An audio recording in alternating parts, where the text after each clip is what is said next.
कथा सुनो अधिक मास की। कल का दान मूंग का दान है, मालपुए पर जो दान होगा कल अधिक मास का। इसी मथुरा की भूमि पर मुझे भगवान विष्णु चाहिए।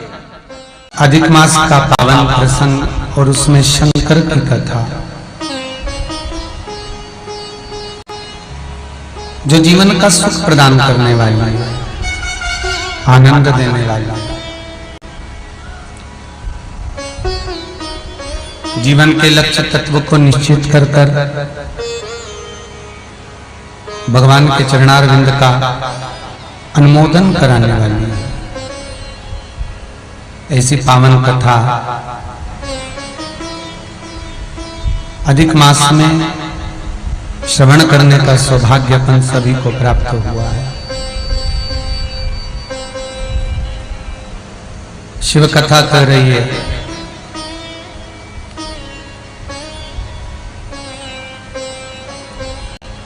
भगवान नरसिंह के प्रागट्य के समय पर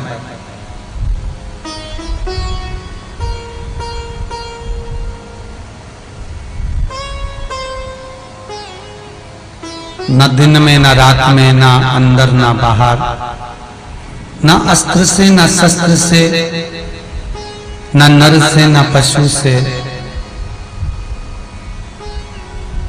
न 12 महीने में मरूं, भगवान विष्णु ने एक अधिक कर अधिक मास को प्रकट किया।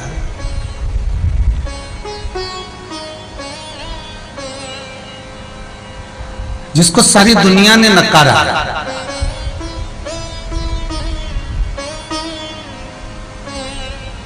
सबने धक्कर देकर उसको भगा दिया।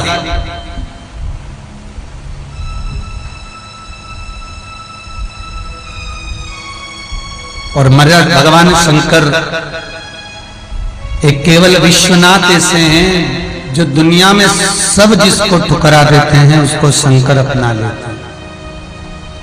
33 कोटि देवी देवताओं की लिस्ट उठाकर देखना, सबके विवाह संबंध को देखना। भगवान इंद्र की शादी हुई थी तो राजसी ठाट से 33 कोटि देवताओं को बुलाया गया था। भगवान ब्रह्मा का जब विवाह हुआ राजसी ठाट से सभी देवताओं को बुलाया गया। भगवान विष्णु का विवाह हुआ तो सारे देवताओं को आमंत्रित किया गया।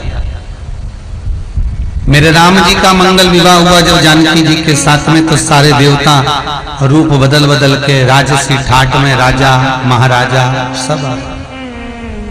भगवान कृष्ण का विवाह जब द्वारका में हुआ तो सब आए, राजा महाराजा देवता रूप रख रख कर पहुंचे। सब आए।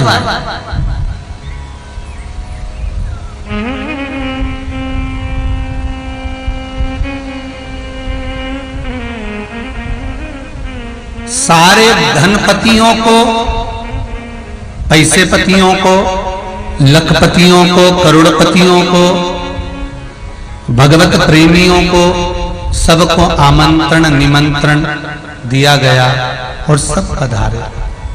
पर सारे देवताओं में एक देव ऐसे हैं, वो भी देवों के देव महादेव, जिनको कोई ने नहीं बुलाया, उनको भगवान शंकर ने निमंत्रण कार्ड जरूर पहुंचाया। भूत, प्रेत, चुड़ैल, डाकनी, पिशाचनी, आत्माएं, कोई ऐसा देवता, कोई एक देव ऐसा बता दो जो जिस देवता ने इन भूत चुड़ैल को, इन डाकनी पिशाचनी को, इन प्रेत आत्माओं को बुलाया। आप किसी को कथा भेज रहे होगे, लिंक भेज रहे होगे कि कथा सुनो अधिक मास की, शिव महापुराण, तो वो भी आपको धन्यवाद दे रहा होगा। बहुत अच्छा भैया, आपने लिंक भेजी, हमने कथा सुनी, बहुत बहुत धन्यवाद। मलमास ने अगर प्रणाम करा तो भगवान शिव को प्रणाम करा, भगवान भोलेनाथ को प्रणाम करा। भगवान ने पुरुषोत्तम नाम दिया, आज की कथा। कल का दान है मूंग का, और मालपुए पर जो दान होगा वो है बादाम का। कल का दान मूंग का दान है और बादाम का दान है मालपुए पर। तो कल का दान मूंग का दान, हरी मूंग का दान करिएगा जीवन में समृद्धि सुख आनंद पाने के लिए।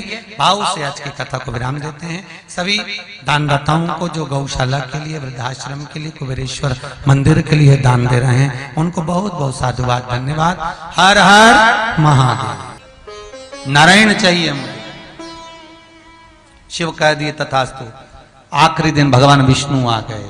मलमास, आश्विन का मलमास पूर्ण हुआ, पुरुषोत्तम मास पूर्ण हुआ, अधिक मास पूर्ण हुआ, विष्णु, भगवान विष्णु। चारों तरफ आनंद समाहित हो गया, जहां तहां देखो सुख ही सुख। ओम नमो भगवते वासुदेवा।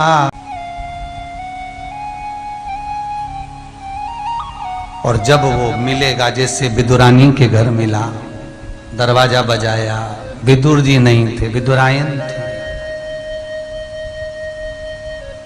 भीतर से विदुरानी आई, कृष्ण को देखती रह गई। अंदर आ गए भगवान, विदुरानी का हाथ पकड़कर अंदर लाए। विदुरानी बोली आइए बैठो। नई जो पलंग बनाई थी भगवान के लिए, वो तो खड़ी की खड़ी रह गई। जो टूटी हुई पलंग थी, जिसकी रस्सी को ऊंदरा ने, चूहे ने 14 जगह से काट रखा था, 14 जगह से कटी हुई रस्सी की पलंग नीचे बिछा दी। विदुरानी कह रही है बैठो। भगवान कह रहे हैं इस पे। विदुरानी बोली नई है। भगवान बोले नई ऐसी है तो पुरानी कैसी होगी, बैठो।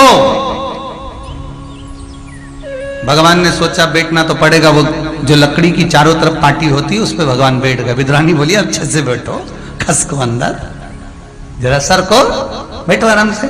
भगवान बोले नहीं सर को। विदुरानी बोली कैसे नहीं सर को, खस को, सर को अंदर। भगवान बोले नहीं। विदुरानी बोली कैसे हो, तुम्हारे लिए नहीं बनवाई है। भगवान बोले रहने दे, तू तो नहीं पे तू ही बैठ लेना, मैं तो अच्छा है ऐसे। नहीं सर को। भगवान थोड़े से अंदर सर के। वजन तो अच्छा खासा ही था भगवान का भी, ऐसा तो है नहीं है। जो रस्सियां चारों तरफ बंधी थी, जिसकी रस्सी को चूहे खा गए तो वो नीचे लटक रही थी, सारी एक साथ बैठते सी अंदर जैसे ही सर के सब टूट गई। भगवान अंदर भर गए, पांव उधर भगवान इधर। विदुरानी बोल रही कैसा लगा। भगवान बोले ऐसा लगा जैसे 100 किलो की कपास पे बैठा, गद्दा बिठाने की जरूरत ही नहीं। विदुरानी बोली मैं तुम्हारे लिए कुछ खाने का लाती हूँ। भगवान बोले रहने दे, पेट भरा है। विदुरानी बोली काय का पेट भरा, पहली बार तो आए, खाना तो पड़ेगा। भगवान को लगा बिठाया ऐसा है तो खिलाएगी क्या भाटा। भगवान के रहने दे, मेरा तो पेट भरा। नहीं नहीं, अब भी आई, अंदर गई, 2 दर्जन केले उठा लाई। भगवान के चलो भगवान कृपा करे, भोलेनाथ केला ही भेजा, बड़ी कृपा करे। कद्दू ले आती और कहती खाओ, आफत कर देती, रहने दो केला। केला छीलती जाए विदुरानी। भगवान के मैं खा लूंगा। विदुरानी बोले काय को खा लूंगा, छील के दूंगी। भगवान को क्या मालूम था कि छिलके ही देगी, वो तो भगवान छील के दूंगी। छील रही है केरे के छिलके, भगवान को दे के अंदर की गिरी नीचे फेंक करके लो खाओ। भगवान बोले ये क्या है। विदुरानी बोली केला। भगवान बोले तो नीचे पड़ा वो क्या है, तो के छिलका। भगवान बोले तुम्हारे यहाँ उल्टा खाते। विदुरानी बोली तो तुम्हारे यहाँ कोई दूसरी डिजाइन का खाते। खाओ, बात कम करो, चलो खाओ। छिलका भगवान खाते जा रहे। विदुरानी कहती जा रही 2 दर्जन तो ये विदुर जी लाए थे ना काका, वो वाले हैं, 2 दर्जन और अंदर रखे, सब तुम्हें खाना है। खिलाती जाए। फिर भगवान के मुंह से निकल गया सब हम खा जाएंगे तो तुम क्या खाओगी। विदुरानी बोली जो नीचे छिलके पड़े वो हम खा लेंगे। भगवान मन में सोचे कितनी चतुर है रे बाबा, बताओ छिलका हमें खिला रही और गिरी खुद खा रही। धन्य,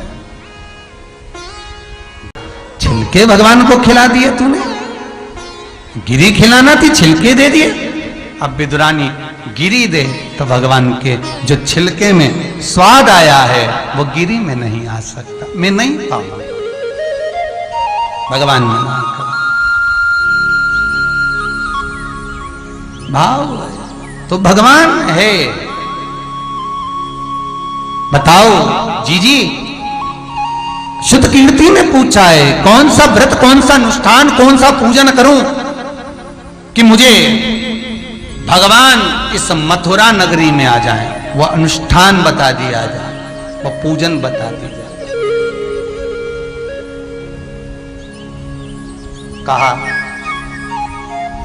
सुनैना जी ने कहा कि बहुत ज्ञानवान थी सुनैना। जनक जी सबसे ज्यादा विद्वान थे, राजा जनक। जिन सुखदेव जी महाराज ने राजा परीक्षित को कथा सुनाई, उन सुखदेव जी महाराज का गुरु है राजा जनक। सोचो जरा, विचार करना कितने विद्वान होंगे। जिन सुखदेव जी ने भागवत सुनाई, वो सुखदेव जी महाराज के गुरु हैं राजा जनक। देवी भागवत में लिखा है राजा जनक सुखदेव जी के।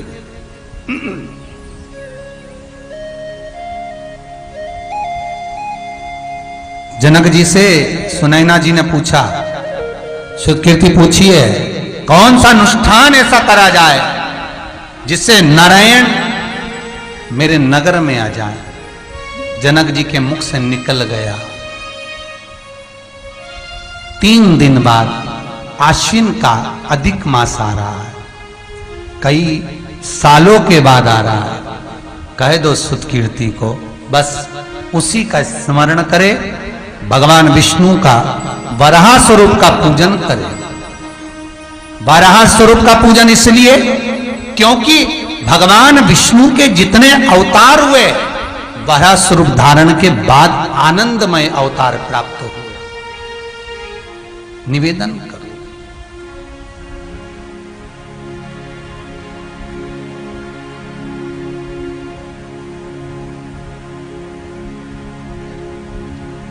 महाराज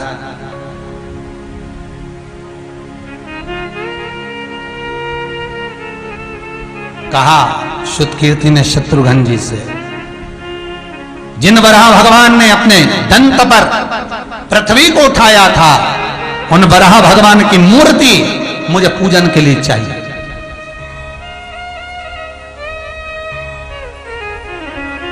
मैं अर्चना करूंगी, वंदन करूंगी, पूजन करूंगी। स्नान करती यमुना जी का आती, शत्रुघ्न जी ने मूर्ति वाले से कहा कि भैया वराह भगवान की मूर्ति बना। मूर्ति वाले ने मूर्ति बनाना थी काले पाषाण की, बना दी श्वेत पाषाण।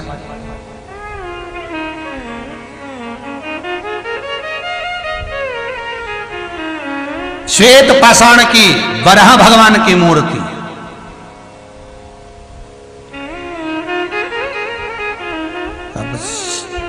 शत्रुघ्न जी की धर्मपत्नी श्रुतकीर्ति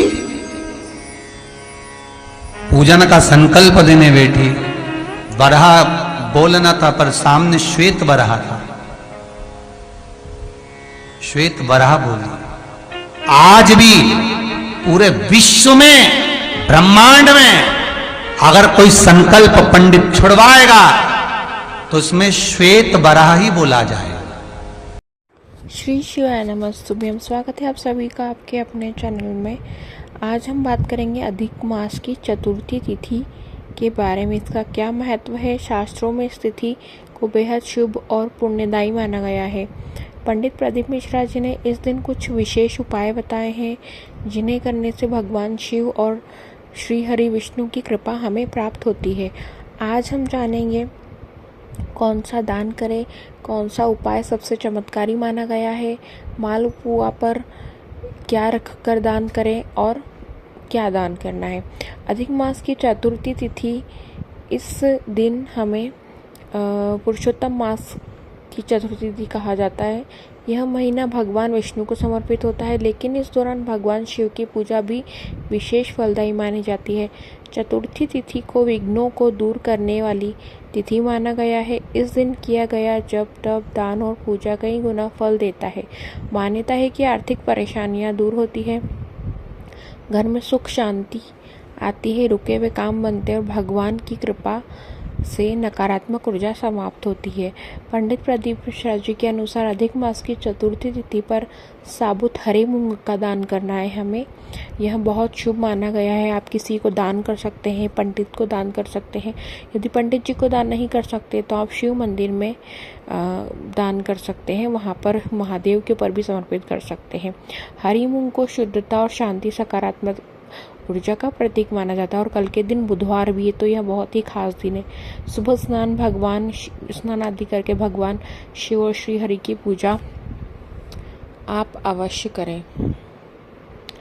उसके बाद आपको एक उपाय करना है कि हमें चौथे नंबर के मालपुए पर, या तो आप आखिरी दिन पूरे 33 मालपुए के ऊपर क्या क्या सामग्री चढ़ानी है वो कर सकते हैं, या फिर आप चौथे नंबर के मतलब कल एक मालपुआ लेकर उसके ऊपर बादाम रखकर आप उसे दान कर सकते हैं। मालपुआ जीवन में मिठास और सुख समृद्धि का प्रतीक माना जाता है, जबकि बादाम बुद्धि, उन्नति और शुभ फल प्राप्त होता है। तो आप उसके ऊपर बादाम रखकर जरूर दान करें। ब्राह्मण को कर सकते हैं या किसी ज़रूरतमंद लोगों को भी आप यहाँ सब दान कर सकते हैं। और आपको मेरी वीडियो अच्छी लगी है तो उसको लाइक कीजिए, चैनल को सब्सक्राइब कीजिए। कमेंट बॉक्स में हर हर महादेव, जय श्री महाकाल लिखना ना भूलें। गुरुजी का कहना है कि श्री शिवाय नमस्तुभ्यम लिखने, सुनने, बोलने मात्र से हमें 1000 अश्वमेध यज्ञों के फल की प्राप्ति होती है, हमारे पाप कम होते हैं और कष्ट दूर होते हैं। तो आप अवश्य लिखें श्री शिवाय नमस्तुभ्यम। धन्यवाद।